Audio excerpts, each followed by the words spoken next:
அண்ணாமலை அவர்கள் தனி கட்சி ஆரம்பிக்க போறாரா? ஆமாங்க, இப்படிதான் ஒரு சில பேர் கிளப்பி விட்டுட்டு வந்துட்டு இருக்காங்க. இன்னைக்கு நம்ம வீடியோல இந்த ஒரு விஷயத்த பத்தி தான் பார்க்க போறோம். இப்ப அண்ணாமலை அவர்களை சொந்த கட்சிக்குள்ளேயே நிறைய பேர் டார்கெட் பண்ண ஆரம்பிச்சிட்டாங்க.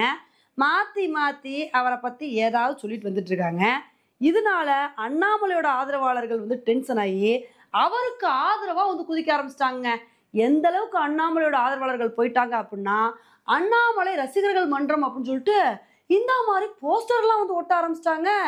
இது பத்தாதுன்னு சொல்லி இந்த தனி கட்சி ஆரம்பிக்கிறத பத்தி அண்ணாமலை அவர்களும் குசும்பா பதில் சொல்லியிருக்காருங்க. இலங்கைக்கு போகும்போது அவர்கிட்ட ஒரு கொஸ்டின் கேட்டிருக்காங்க.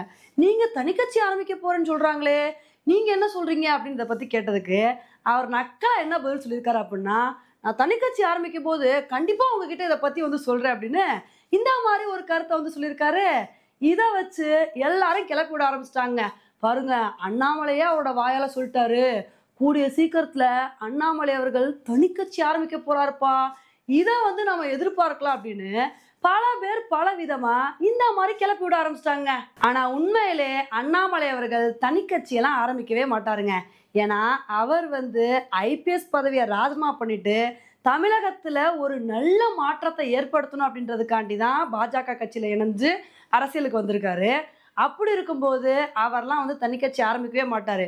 ஏன்னா அவர் பாஜகவில் இணைஞ்சவுடனே அவர் ஒரு நல்ல தலைவர் அப்படின்றத பாஜகவே புரிஞ்சுக்கிட்டு அவருக்கு ஒரு முக்கியத்துவத்தை கொடுத்தாங்க.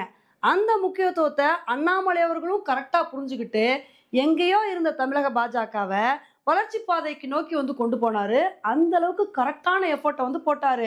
ஆனா இப்ப ஏன் அண்ணாமலை அவர்கள் அமைதியா இருக்காரு அப்படின்னா, இப்ப 2026 தேர்தலில் பாஜக அதிமுக கூட கூட்டணி வைக்க வேண்டிய கட்டாயம் இருக்கு. அதனால கூட்டணி வச்சிருக்காங்க. சரிப்பா, இந்த கூட்டணியில நமக்கு விருப்பம் இல்லை, இருந்தாலும் கட்சி முடிவெடுத்திருக்காங்க, அதனால நம்ம கொஞ்சம் ஒதுங்கி இருக்கோம் அப்படின்னு இந்த மாதிரி அண்ணாமலை அவர்கள் ஒதுங்கி இருக்காருங்க.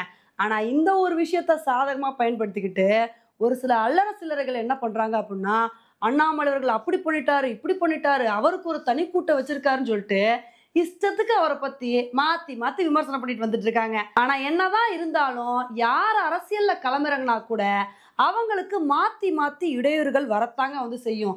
உதாரணத்துக்கு நம்ம ஜெயலலிதா அம்மாவை எடுத்துக்கிட்டோம் அப்படின்னா, அவங்களுக்கு எத்தனையோ பிரச்சனைகள் வந்துச்சு, எவ்வளவோ சேலஞ்சஸ் வந்துச்சு.